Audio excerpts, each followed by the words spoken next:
saber é que eu não gosto dele. Eu não gosto dele. Ponto final. Isso não é uma negação. É um fato cientificamente comprovado. Se eu tivesse um laboratório e pudesse medir cada reação química no meu cérebro quando ele está por perto, os resultados seriam categóricos. Zero de interesse romântico.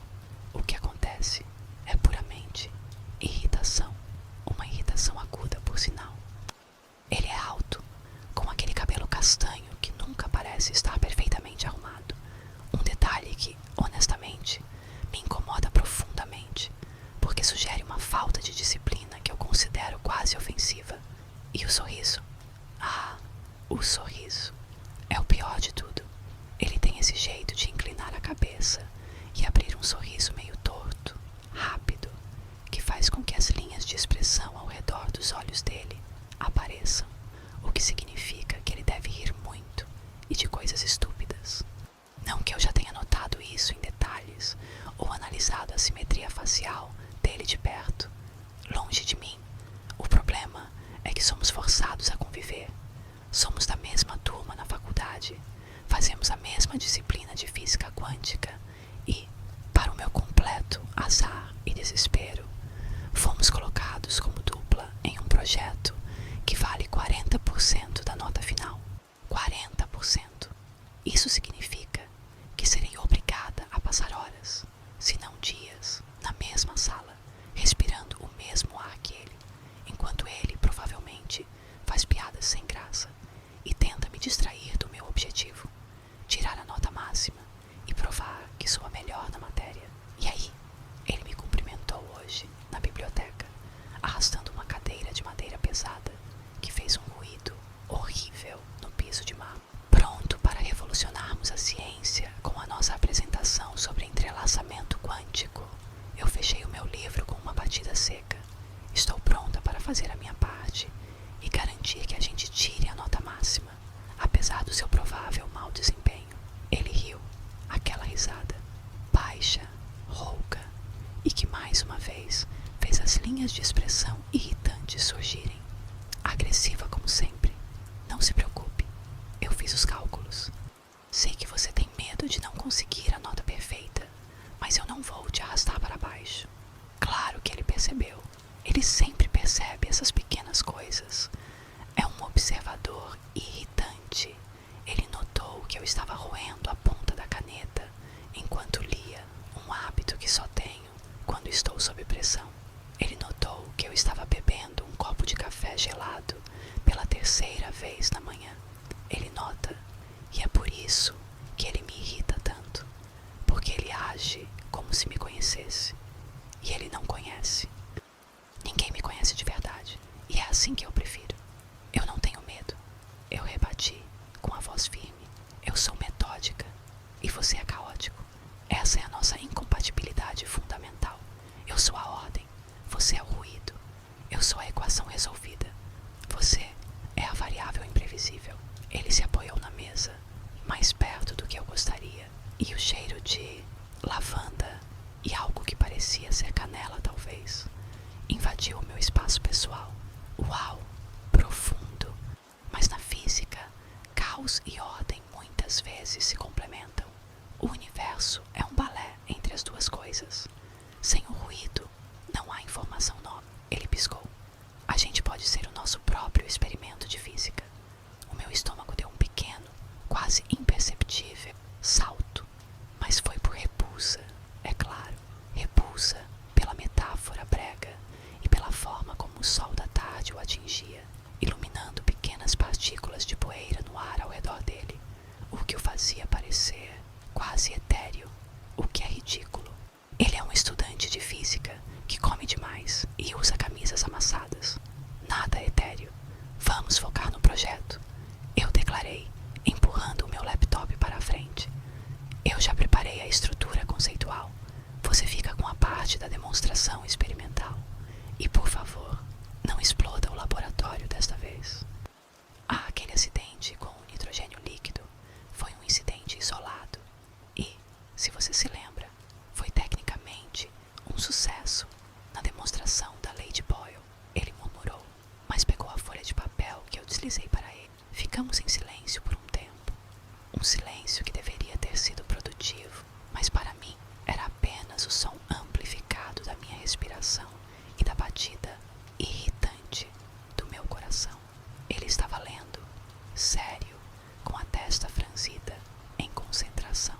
Ele tem uma cicatriz minúscula acima da sobrancelha esquerda, algo que eu reparei há algumas semanas, e eu me peguei, mais uma vez, analisando. Deve ter sido de algum esporte bobo. Não o perguntei sobre isso. Claro que não. Seria demonstrar interesse. E eu não tenho interesse. Você é muito dura consigo mesma, ele disse de repente, levantando os olhos. A voz dele é diferente, mais suave do que quando eu o digo, ou talvez seja só a acústica da biblioteca. Você não precisa que tudo seja perfeito. O entrelaçamento quântico é um fenômeno de incerteza fundamental, certo? Dois sistemas unidos, mesmo que separados, compartilham o mesmo destino. E não dá para saber qual destino, só que ele será compartilhado. Ele me olhou fixamente. Seus olhos são de um castanho quente, como um café com leite, e por um segundo me senti afundar um pouco no calor deles. Não é sobre controle, é sobre conexão, confiança no processo. Eu senti o meu rosto esquentar, uma reação puramente alheia à minha vontade. Droga de corpo traidor. Isso é uma metáfora extremamente clichê e não tem relevância para o nosso projeto. Estamos falando de partículas, não de autoajuda. Ele sorriu de novo, mas dessa vez foi um sorriso de canto, mais pensativo do que zombeteiro. É sempre sobre os dois, ciência e vida. E é sempre mais fácil quando você confia na sua dupla. Eu engoli em seco. Confiança. A palavra pairou no ar entre nós. Eu confio nele para não estragar a nota. Sim, mas confio nele em um nível pessoal? Não, definitivamente não. Confiar em alguém assim é abrir a guarda. E eu sou uma muralha, cuidadosamente construída tijolo por tijolo, de indiferença e foco, especialmente com ele. Por quê? Por alguma razão que eu não consigo e não vou decifrar, ele tem a chave para a minha irritação. Nos dias que se seguiram, a nossa rotina se estabeleceu. Encontros na biblioteca, sessões de laboratório, onde ele era surpreendentemente competente, o que me irritava ainda mais, porque diminuí minha justificativa para criticá-lo. Ele me trazia um pão de queijo da lanchonete, sem que eu pedisse. Eu sei que você só come a proteína e um café sem açúcar no café da manhã, ele explicou, casualmente, estendendo o pacote. Mas a energia cerebral precisa de carboidratos para processar a relatividade. Eu não preciso de um tutor nutricional, eu murmurei, mas peguei o pão de queijo. Estava quente e delicioso. Eu comi em silêncio, sentindo o calor do carboidrato no meu estômago, um calor que era estranhamente reconfortante. Você fica menos gélida quando está mastigando, ele observou, voltando para o computador. Eu não sou gélida, eu protestei, indignada. Eu sou objetiva, objetivamente gélida, ele corrigiu sem tirar os olhos da tela. E foi aí que a coisa ruim aconteceu. O momento que quebrou a minha teoria do não afeto. Estávamos no laboratório, tarde da noite. A faculdade estava quase vazia. Nós dois estávamos exaustos, tentando calibrar um espectrômetro. Ele estava curvado sobre o equipamento, a nuca dele exposta. Eu estava ao lado, com as mãos cruzadas sobre o peito, observando-o com a minha habitual expressão de: se você estragar isso, eu te mato. Ele levantou a cabeça e, por alguma razão, o nosso olhar se cruzou no reflexo do vidro do equipamento. Ele sorriu, o sorriso torto e rápido de sempre. Mas então, ele estendeu a mão, tocou levemente o meu braço e disse: relaxa, quase lá. Você está fazendo um trabalho incrível. O toque foi um toque pequeno, rápido, puramente amigável e de encorajamento. Mas o choque elétrico que percorreu meu braço foi tudo. Menos amigável. Foi quente.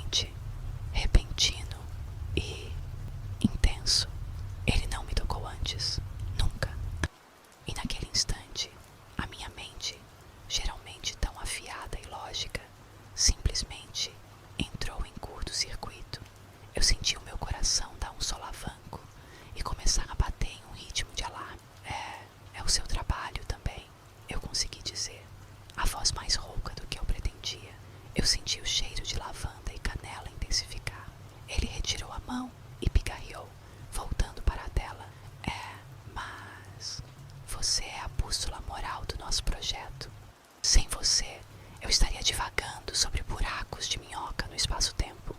Você me mantém ancorada, ancorada. A palavra tola ecoou na minha cabeça. Ele me via como uma âncora. Eu, a pessoa que tenta se manter o mais livre e desconectada possível. Eu voltei para casa naquela noite e pela primeira vez o meu apartamento parecia grande e frio demais. Eu passei a madrugada revisando a minha teoria do não afeto. O que era aquela reação no laboratório? Sinapse perdida? Um espasmo muscular? A descarga de adrenalina causada pela pressão do projeto? Não, não era. Era outra coisa. Algo que não tinha um nome bonito em física quântica. Era algo mais primitivo, mais caótico do que o próprio indivíduo. Era atração. A palavra era proibida. Eu a baniria do meu vocabulário. Eu a apagaria da minha existência. Ele me atrai. O certo, alguém me atrai. O sorriso, o cabelo levemente bagunçado, o pão de queijo, o calor do toque, a maneira como ele fala, a observação irritante que ele faz sobre a minha rigidez. Ele é o meu ponto cego, a minha variável imprevisível. Na manhã seguinte, eu estava decidida. A negação seria a minha nova constante universal. Ele estava me esperando na entrada da faculdade, com 2 xícaras de café na mão. Bom dia, seu expresso duplo, sem açúcar. Como sempre, eu peguei o copo. Nossas mãos se roçaram. Zero choque, zero reação. Bom, você está de volta ao controle. Obrigada. Vamos repassar a conclusão. Eu encontrei um erro de cálculo na sua parte sobre a função de onda. Ele inclinou a cabeça, o sorriso torto. É claro que encontrou. Ele começou a andar comigo. Sabe, eu estava pensando, depois que a gente entregar o projeto, a gente podia ir tomar um açaí para comemorar a nossa parceria caótica e bem-sucedida. O meu coração pulou de novo. O meu corpo, o traidor. Não, eu disse sem hesitar. Eu tenho outras coisas para fazer. Preciso reorganizar o meu cronograma de estudos para o próximo mês. E não vejo motivo para comemorar. Apenas cumprimos uma obrigação acadêmica. Não é um evento social. Eu o vi parar, ligeiramente. Aquele sorriso desapareceu. Ele ficou sério, os olhos castanhos me examinando. Tudo bem, ele respondeu, a voz estranhamente neutra. Só pensei que, sei lá, a gente podia respirar um pouco. Mas tudo bem, sem pressão. Ele parecia decepcionado. E a visão da decepção dele me deu uma pontada de culpa que me fez sentir fisicamente doente. Você fez a coisa certa. A minha mente racional gritou. Você estabeleceu o limite. Manteve a distância. Manteve a ordem. Mas a outra parte, a parte que provou o pão de queijo quente, que sentiu o choque elétrico, a parte que estava mentindo para si mesma, essa parte estava gritando. Idiota. Você é uma idiota controladora. Ele estava te chamando para um encontro e você o tratou como um apêndice inútil. Eu mantive a cabeça erguida. Olhei para frente. Vamos. O professor está esperando a primeira parte dos dados. E assim, nós caminhamos lado a lado, parceiros no caos e na ordem. Eu, andando na negação. Ele, um enigma que eu me proibia de resolver. O entrelaçamento quântico do nosso projeto dizia que compartilhávamos o mesmo destino, a nota no trabalho, mas o meu próprio entrelaçamento pessoal era uma zona de incerteza fundamental. Eu o queria e eu o rejeitava. Eu era a ordem que tentava desesperadamente negar a atração irresistível do seu caos. E, ao rejeitar o convite dele, eu estava apenas provando a minha teoria mais importante, a de que é mais fácil viver em um mundo de certezas frias, mesmo que a atração por ele, o meu não afeto, fosse a mentira mais quente e destrutiva que eu já contei a mim mesma. Eu não gosto dele, eu não gosto dele, eu não gosto dele. Eu repeti o mantra na minha cabeça, como uma oração, enquanto caminhávamos para o prédio. Mas a verdade era que naquele momento, se ele sorrisse daquele jeito torto e me perguntasse de novo, eu provavelmente diria sim e jogaria toda a minha teoria de controle na lixeira da ciência. Mas ele não perguntou, e eu sorri com a satisfação fria de quem acabou de vencer